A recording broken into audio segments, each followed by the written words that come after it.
खूंखार आतंकवादी और 26/11 हमले का मास्टरमाइंड तहव्वुर हुसैन राणा, जो कि है तो पाकिस्तानी, लेकिन फिर वो कनाडा में रहा और उसके बाद यूएस में रहा, जहां पर उसको सजा हुई और फिर एक लंबे इंतजार के बाद, काफी वर्षों के इंतजार के बाद उसे भारत लाया गया। उसका सफल प्रत्यर्पण हुआ। एनआईए ने कस्टडी में लिया। 18 दिन की अब वो कस्टडी में है, रिमांड में है। अब उससे पूछताछ होगी अलग अलग स्तर की।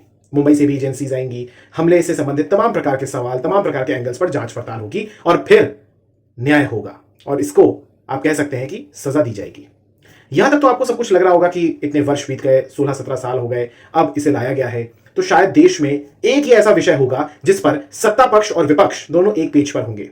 लेकिन यहां पर मैं आपको स्पष्ट करना चाहूंगा कि ऐसा कुछ भी नहीं हुआ है, आप गलतफहमी में हैं।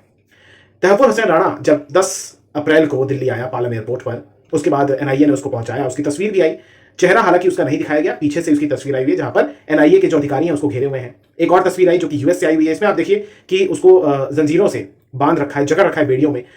बिल्कुल ठीक है, क्योंकि इसने 166 निर्दोष लोगों के प्राण लिए हैं, उनकी नृशंस और निर्मम हत्या की है।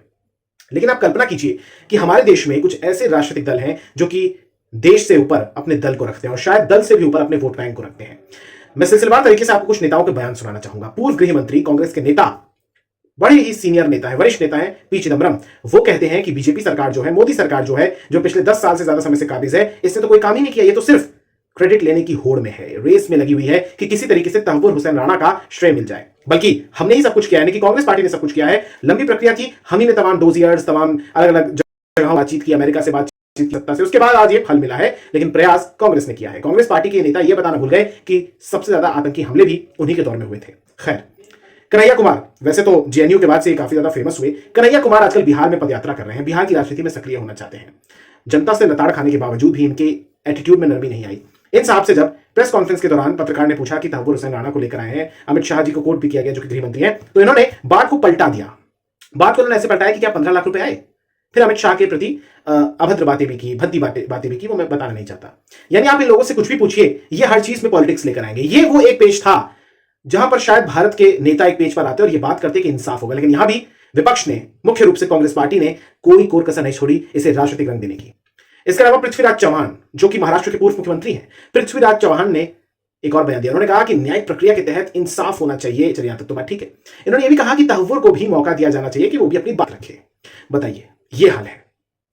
इन सबको बीजेपी के नेताओं ने जवाब दिया, चाहे शहजाद पूनावाला हो, चाहे पूर्व केंद्रीय मंत्री और वर्तमान में सांसद अनुराग ठाकुर हो, सभी ने जवाब दिया। लेकिन यह ठीक बात नहीं है। एक आतंकवादी जिसको कठोरतम सजा मिले, जिसे फांसी हो, उसके लिए तो कम से कम आप श्रेय लेने की उसमें ना आए।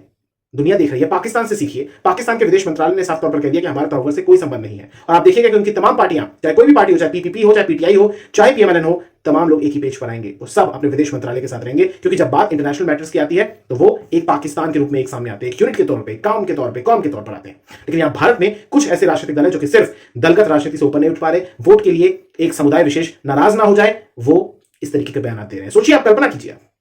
जबकि एक चाय वाला, छोटू चाय वाला, जो कि मुंबई में था, उनका नाम मुझे याद नहीं आ रहा, मैं उनका बयान सुन रहा था। उन्होंने ये कहा है कि हमारे यहाँ सिस्टम चेंज होना चाहिए। जिस तरीके से सऊदी अरब या और देशों में हाथ काट दिए जाते हैं गुनाह करने पर, क्राइम करने पर, तो उसी तरीके से भारत में भी एक तंत्र आना चाहिए जिसमें आतंकवादियों को अंडा सेल में नहीं रखना चाहिए, जैसे कसाब को रखा गया। इनको सीधे या तो फांसी दी जानी चाहिए या गोली मारनी चाहिए। और यही हर भारतीय के जज्बात हैं, यही उसकी इच्छा भी है कि इस तहव्वुर राणा से सारी चीजें उगलवा कर इसको मौत के घाट उतार देना चाहिए। लेकिन ऐसे नेता वाकई में दुख पहुंचाते हैं।